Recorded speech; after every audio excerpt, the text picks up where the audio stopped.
اللهم صل على سيدنا محمد وعلى آله وأصحابه وبارك وسلم وصلوا عليه وسلموا تسليما. ربي زدني علما ربي زدني علما ربي زدني علما رب اشرح لي صدري ويسر لي أمري واحلل عقدة من لساني يفقه قولي. پچھلے 3 دروس میں ہم نے غزوہ بنو نذیر ہونے کے پس منظر، غزوہ بنو نذیر کے حالات و واقعات اور اس کے بعد ہونے والے حالات و واقعات، جس میں مال غنیمت کی تقسیم اور قرآنی آیات کا نزول، ان تمام ٹاپکس کو ڈسکس کیا. آج بنو نذیر کو جلا وطن کرنے کے بعد ایک آدمی جس کا نام عمر بن سعدہ یہودی تھا، وہ اپنے یہودی ہم مذہبوں کی طرف واپس آیا، کیونکہ ابھی بھی کچھ یہودی مدینے میں آباد تھے، اور اس نے ان کو اسلام کی دعوت دی اور اس نے اعتراف کیا کہ حضرت صلی اللہ علیہ وآلہ وسلم کا ذکر ہم تورات میں پاتے ہیں، اور اس کے ساتھ دیگر یہود نے بھی اس کا اعتراف کیا اور حضرت صلی اللہ علیہ وآلہ وسلم کے تورات کے اندر تعریف موجود ہونے کا ذکر کیا. تو اب اس واقعے کو ذرا ڈیٹیل میں دیکھتے ہیں. امام بہقی اس کو دلائل النبوہ میں بیان کرتے ہیں اور باضابطہ سند کے ساتھ بیان کرتے ہیں کہ محمد بن عبداللہ حافظ وہ کہتے ہیں کہ انہوں نے حدیث بیان کی ہے ابو عبد اصفہانی نے سے، اور انہوں نے حسن بن جہم سے، انہوں نے حسین بن فرج سے، ان کو محمد بن عمر واقدی نے، اور ان کو ابراہیم بن جعفر نے، کہ وہ اپنے والد سے بیان کرتے ہیں کہ جب بنو نذیر مدینے سے نکل گئے تو عمر بن سعدہ آئے اور انہوں نے دیکھا کہ بنو نذیر کا کیا حال ہو گیا ہے، تو وہ واپس پلٹ کر بنو قریظہ کی طرف آئے اور انہوں نے ان کو ایک یکجا پایا.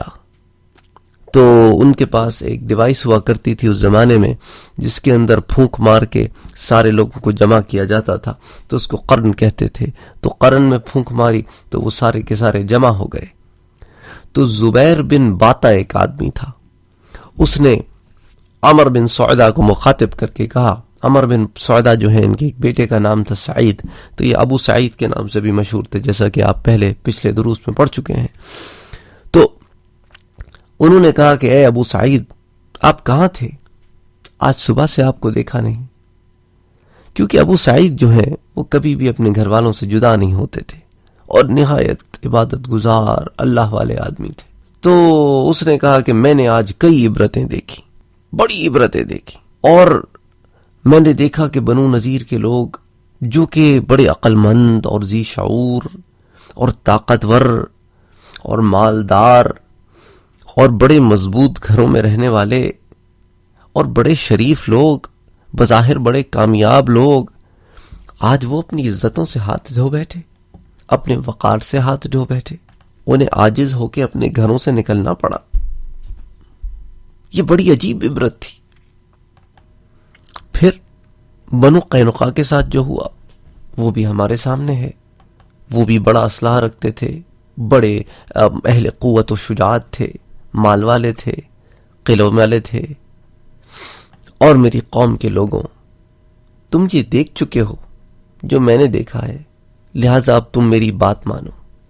وہ یہ کہ تم آؤ، ہم محمد مصطفیٰ صلی اللہ علیہ وآلہ وسلم کی اتباع کر لیتے ہیں. اللہ کی قسم، تم لوگ اچھی طرح جانتے ہو کہ وہ نبی ہیں، اور ہم لوگوں کو اس کے بارے میں بشارت دی گئی ہے. اور تم یہ بھی جانتے ہو کہ یہی وجہ تھی کہ ہمارے بڑے بڑے علماء شام کی سرحدیں چھوڑ کے مدینے میں آ کے آباد ہوئے تھے، کیونکہ وہ اسی نبی امی کا انتظار کر رہے تھے. تمہیں یاد ہوگا کہ تمہیں خبر دی تھی ابن الحیبان نے، تمہیں خبر دی تھی ابن حراش نے. ان لوگوں نے تمہیں اسی نبی کی خبر دی تھی کہ جب وہ آئیں گے تو ان کی اتباع کرنا. اب جب وہ کہ آ گئے ہیں تو اب ہم ان کی اتباع کیوں نہیں کر رہے ہیں؟ تم جانتے ہو کہ یہ دونوں یہود کے سب سے بڑے عالم تھے جو بیت المقدس سے آئے تھے، اور انہوں نے محمد مصطفیٰ صلی اللہ علیہ وآلہ وسلم کی اتباع کا تمہیں حکم دیا تھا، اور یہ بھی کہا تھا کہ جب یہ نبی امی آئیں تو ان دونوں حضرات کا سلام پیش کرنا آپ صلی اللہ علیہ وآلہ وسلم کی خدمت میں.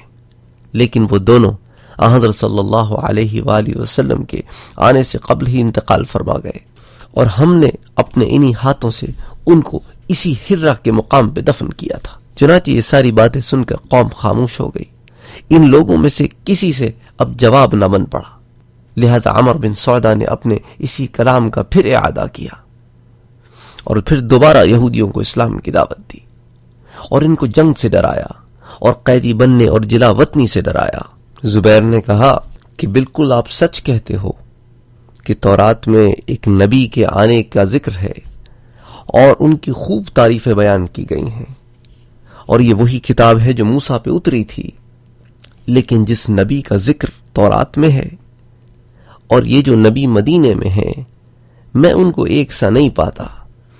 تو راوی کہتے ہیں کہ کعب بن اسد اس مقام پہ زبیر سے مخاطب ہوا اور کہا کہ اے ابو عبد الرحمن، زبیر کے بیٹے کا نام عبد الرحمن تھا، تو آپ دیکھیں لوگ کنیتوں سے ایک دوسرے کو بلاتے تھے۔